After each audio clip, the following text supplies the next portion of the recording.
all, and welcome back to another episode of There's Danger Here. I'm Leilani, and before we get to today's case, first, we need to talk about the prison that it's associated with. Built in Auburn, New York, Auburn State Prison opened in 1817.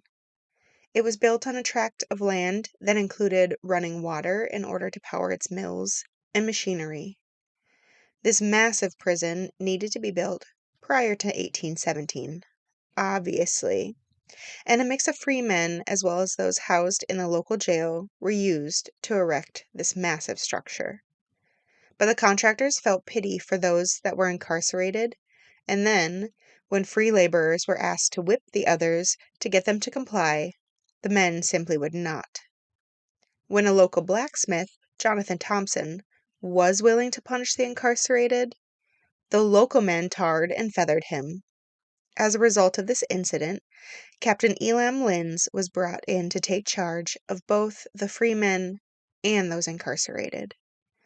Now, Captain Linz was a veteran of the War of 1812 and was brought in because he was known as a harsh disciplinarian. Linz decided it was the talking between the two parties that caused the majority of issues, and in order to prevent that, the incarcerated people were to not speak. Ever. In addition, they weren't to look at each other or the free men. As the prison was built, Linz pushed this practice even further, creating all solitary cells. In total, there would be 5 stories of them. When the work was done and the prison opened, speech did not return. Instead, Linz decided that productivity would be better if there was no chatter amongst the men. The prison manufactured goods for prison use, at first including shoes, buckets, and other items. But then, in 1821, Linz added making tools for a local contractor, hardware manufacturer Samuel C. Dunham, for which the prison was paid 35 cents per man per day. The inmates made no money at this time. So it continued to grow this way, where labor contracts were added, and now the prison was making money off the men within its walls. But working for nothing doesn't go well with people. In order to break the prisoners, Linz created the striped uniform. He also used violence at the very smallest of infractions. His preferred punishment was the cat o' nine tail whip, in which Linz's case was an 18-inch long, wound with leather, and had 6 hemp strands that were 12 to 15 inches long and saturated in shoemaker's wax. The wax was added to add weight to the strands and making them harder when they hit. Also in 1821, new cell blocks were completed. They were 7 feet by 3.5 feet wide and 7 feet high. There were 40 cells in a row, 2 rows that were back to back, and it was 5 tiers high. The doors weren't vertical bars, but a lattice of iron and rivets with a key needed for each individual door to open. Due to his effectiveness, Linz was brought in to help later on to run Sing Sing, another notorious facility. Auburn Prison continued to try and get money in any way that it could. This led to tourism. Yep, every single day, tourists were led through the silent factories and even through tunnels that were built in which they could observe the inmates' work without being in the way. The price for admission was 25 cents for adults and half that for children. In September of 1840, the prison made approximately $459 from this. Also notable was that in 1825, the Auburn Medical Institution partnered with the prison. In this case, what the prison did was, in the event of a prisoner death, they gave the family only 24 hours to claim the body. If the family could not meet the timeline, the prisoner, or the body of the prisoner, was designated quote-unquote unclaimed and given to the school for dissection. In 1835, the Owasco Canal Company petitioned the state to fund a dam. The dam increased water power to the prison, which in turn would increase profitability for the prison and link Auburn to the Erie Canal. This prison for profit caught on and spread throughout many areas within the U.S. In 1859, an asylum was built as a separate building within the prison. By 1879, the asylum held 121 inmates. However, it was closed in 1893 and ended up being reopened as the state prison for women the following year. Prior to that, any women that were incarcerated were housed in a large room in an attic of the south wing of the prison. In 1890, contract labor ended and the system in which inmates were, quote, to manufacture articles solely for the use of all state departments, institutions, and political subdivisions, end quote. So rather than a local entity owning a shop and getting items from the inmates, the state now made the items and used them. They made brooms, furniture, metal bed frames, baskets, clothing for inmates, and blankets. On August 6, 1890, Auburn was the first prison to execute an inmate through the use of the electric chair. William Kemmler murdered his girlfriend, Tilly Ziegler, with a hatchet in March of 1889 in Buffalo, New York. He was convicted of first-degree murder in May and then sentenced to death by electricity on May 13, 1889. He was also the only one who was electrocuted with one of the electrodes placed at the base of his spine. After which, the electric chair was stored in one of the prison classrooms until its use again for William Tice in 1892. In all, Auburn carried out 55 death sentences through the use of the electric chair. In 1905, showers consisted of a shower room that was one open room and had a row of piping on either side with shower heads attached. When the water was turned on, all the heads had water flow out of them. Temperature and pressure could not be regulated. At the end of the room, there were 3 to 4 tubs. By 1915, the prison was upgraded to individual stalls. In 1913, prison reform was on the rise, and Thomas Mott Osborne was appointed chairman of a commission for it. He entered the prison under cover on September 29, 1913, under the name Tom Brown, living in for a week as a regular inmate. After which, he established the Mutual Welfare League in December of 1913, which improved the lives of inmates, until, of course, it became corrupt and was abolished after inciting the 1929 riots. In 1920, Auburn opened up a license plate shop, and even still, all New York license plates are made in the Auburn Correctional Facility. In 1929, the prison was housing 1,768 inmates, although the designated capacity was supposed to be just 1,285. On July 28th, the heat caused tensions to boil over, and the inmates rioted. They got into the arsenal. They set fire to prison shops, 6 buildings of which were completely demolished. 4 prisoners managed to escape over the wall. 2 inmates were killed and 1 wounded. 5 guards and 3 firemen were also injured in the ensuing battle of fires and control over the prison. After many hours, the prison officials managed to regain control. Then, on December 11th of the same year, Warden Edgar Jennings, 6 guards, and a foreman were taken hostage.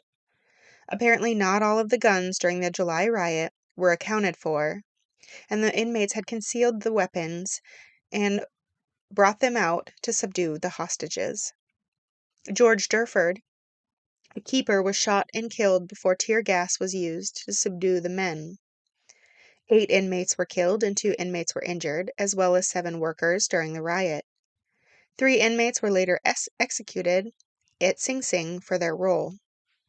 In 1970, another riot occurred after a request for a Black Solidarity Day observance was denied. On November 4th, many black inmates refused to go to work or school. They took over the main yard and 3 cell blocks, the kitchen, and mess hall. They made speeches through the public address system throughout the day. When they were told the use of force was authorized to regain control, they simply gave up. That same year, the name changed from Auburn Prison to Auburn Correctional Facility. It remains the largest employer in Cayuga County. In 1970, the cells were updated to vertical slats. Today, the prison walls are 35 to 40 feet high with towers at specific intervals and on the corners. And now that I've talked a bit about the prison, let's talk about the reason for this case. William Freeman was born in 1824 to parents James and Sally. James' parents were Harry and Kate, touted as the founders of New Guinea, a black community within Auburn, making William almost like royalty within the community. William was one of 3 children in the home, and one of the daughters was mentally disabled. Sally and James were both heavy drinkers, leading to James's death in 1829 after falling while intoxicated.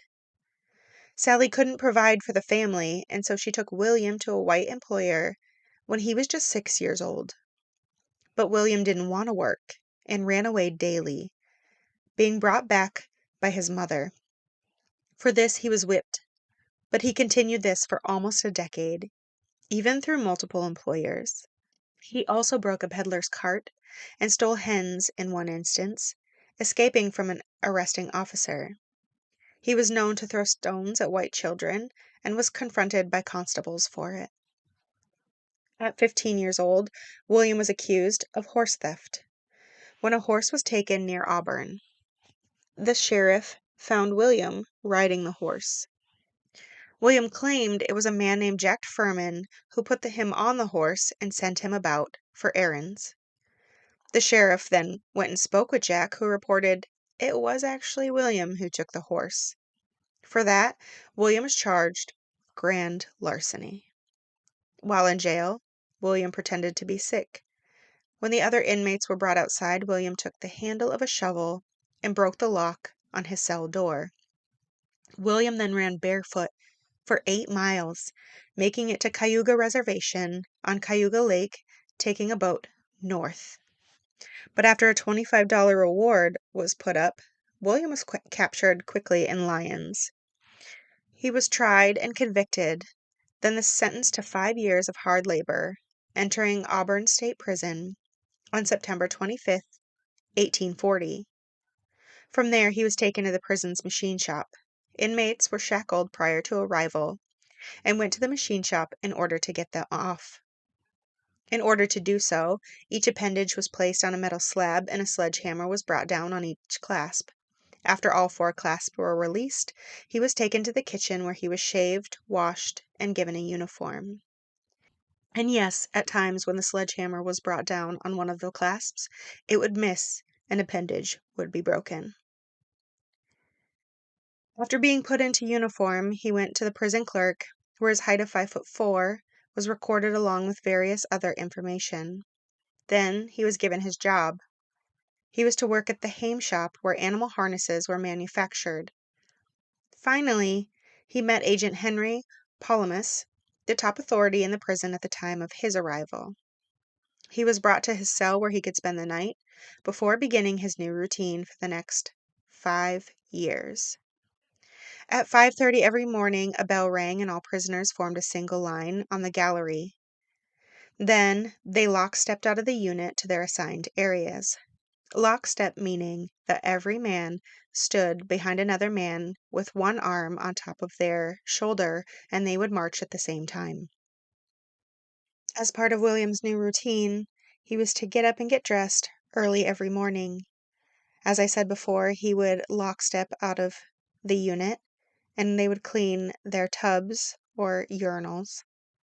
Then they would have breakfast, go to their facilities where they would work, eat lunch, then they would go have dinner chow, and would be returned to their cells where they were to undress into their underwear and sleep in a hammock every night. Immediately, William pushed back against this system. At work, he would tell his supervisor that he, quote, didn't want to work, end quote. He reported that he deserved to earn wages. Additionally, he would report that he shouldn't be forced to work because he was innocent. After being forced to work, he would do so as slowly as possible. In response, two officers, Samuel P. Hoskins and James E. Tyler, made specific notice of William. They were two of the more vicious in punishments.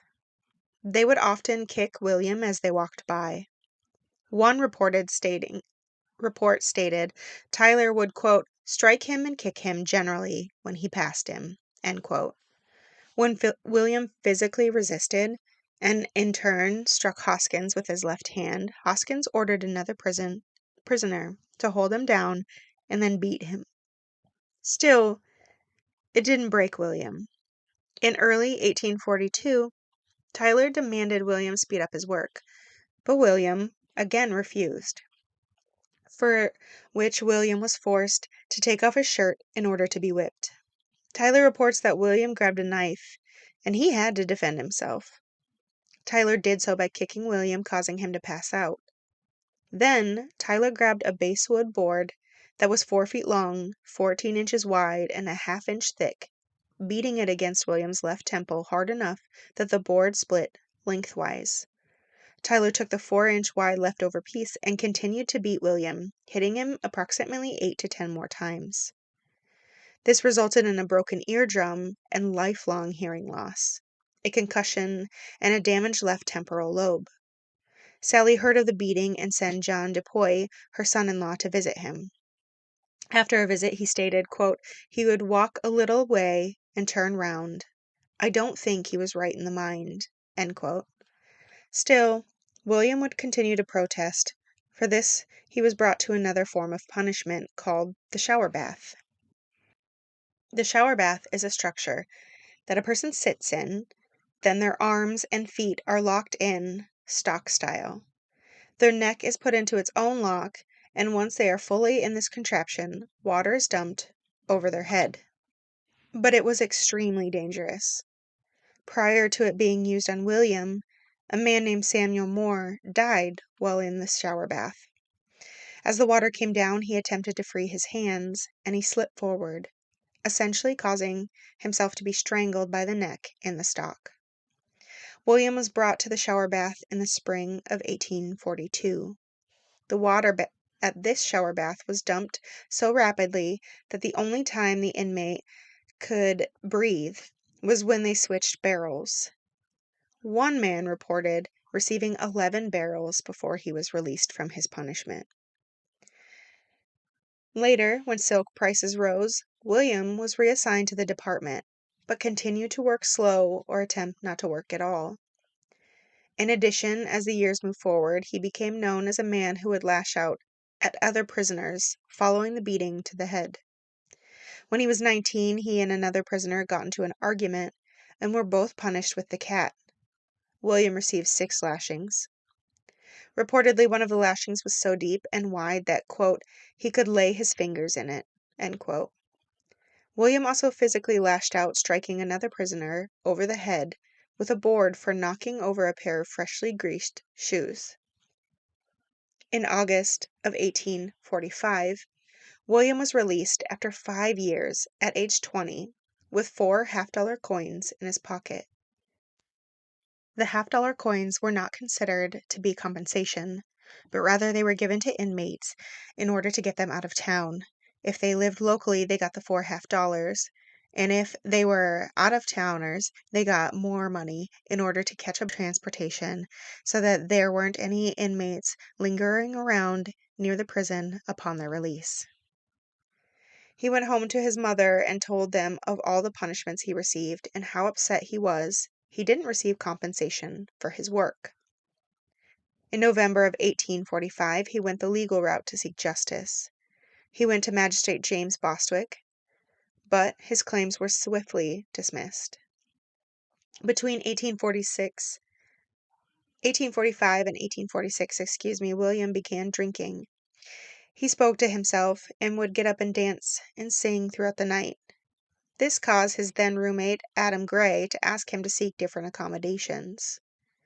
In January of 1846, William boarded with Laura Willard, sharing a bed with David Winner. But David, too, reported that William acted oddly, and after 3 nights stated he wouldn't sleep alongside William anymore. His frustrations continued to mount, as well as his request to be paid were unanswered or rebuffed. After losing many legal battles and meeting up with his supposed victim, William decided if he wasn't going to get compensation for the work he did in the prison while he was there when he should have been a free man, that he was going to take the lives of those who deserved it. In this case, his mind made up that anyone who deserved it was any white person that got in his way. On March 5th, 1846, William began collecting weapons. 6 months after his release from prison and after having no justice, according to him, William traveled to a blacksmith, George Hyatt, and purchased a blade. He returned 2 hours later with an old jackknife in order to get it fixed, as the blade had loosened from the handle. Once fixed, he left again. On March 10th, he returned to have his new knife converted into a dagger. On the 11th, he returned yet again and bought a hickory club, then fitted it with a blade to make it a bayonet. On the 12th, he traveled to the home of Martha Godfrey, the woman whose house was originally convicted of stealing a horse from. There he was fed, and a neighbor, Joseph Johnson, arrived. They asked William if he was asking for the horse as compensation, but William didn't want that. After a time, he simply got up and went home. That evening he went out again, walking toward South Lake Road. By 8 p.m. he reached Sand Beach Church. He saw a house with a candle in the second-story window that went out as he approached. He didn't know this house, and after a moment decided to walk another quarter-mile to the home of John Van Nest. He had been to that home a week prior seeking work, but was denied by Van Nest when Van Nest said that he didn't need any additional help at the time.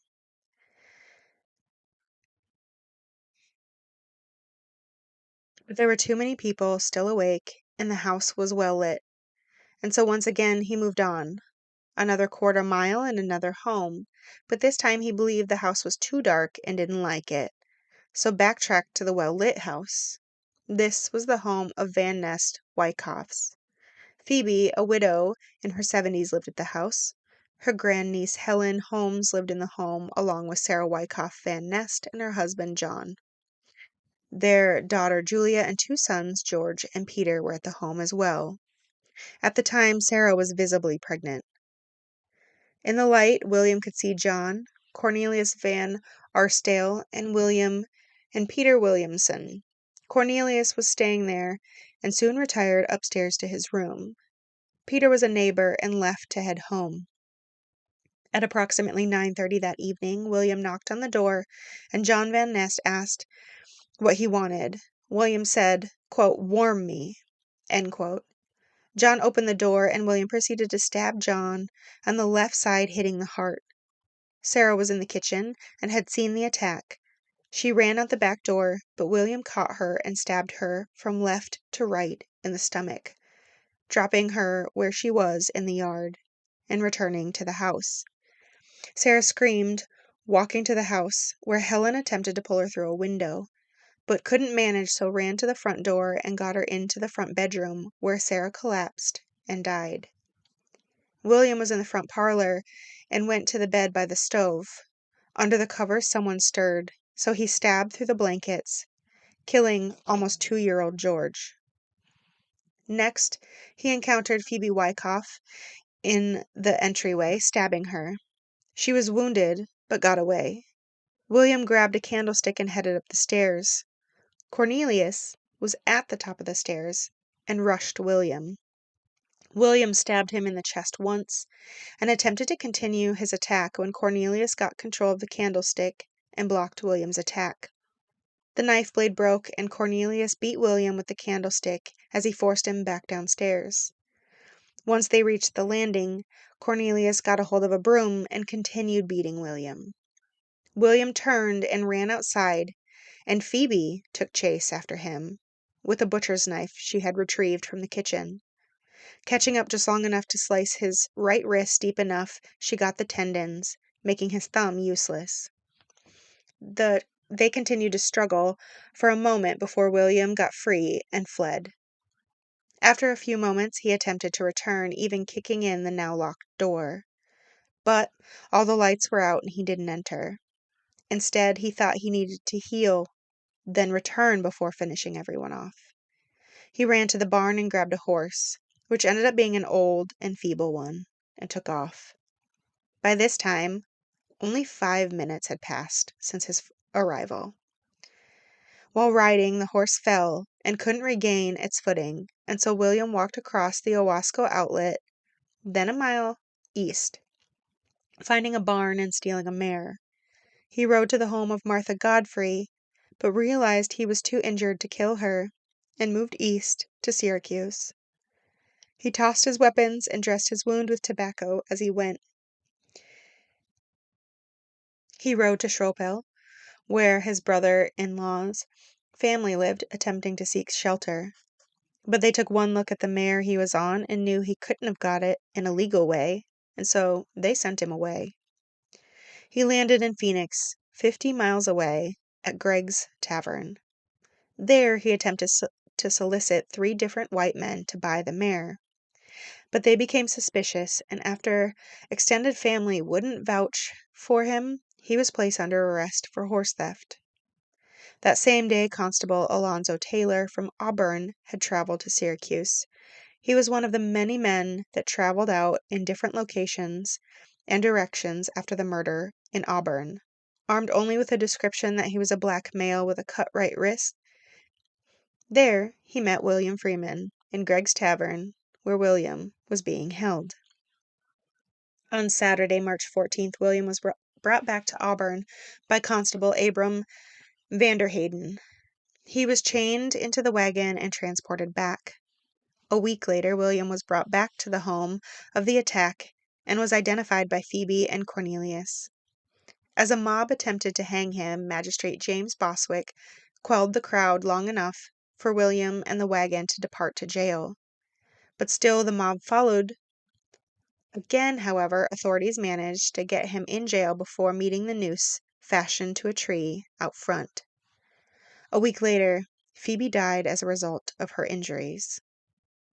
William Henry Seward agreed to come to the defense of William Freeman at the behest of his wife.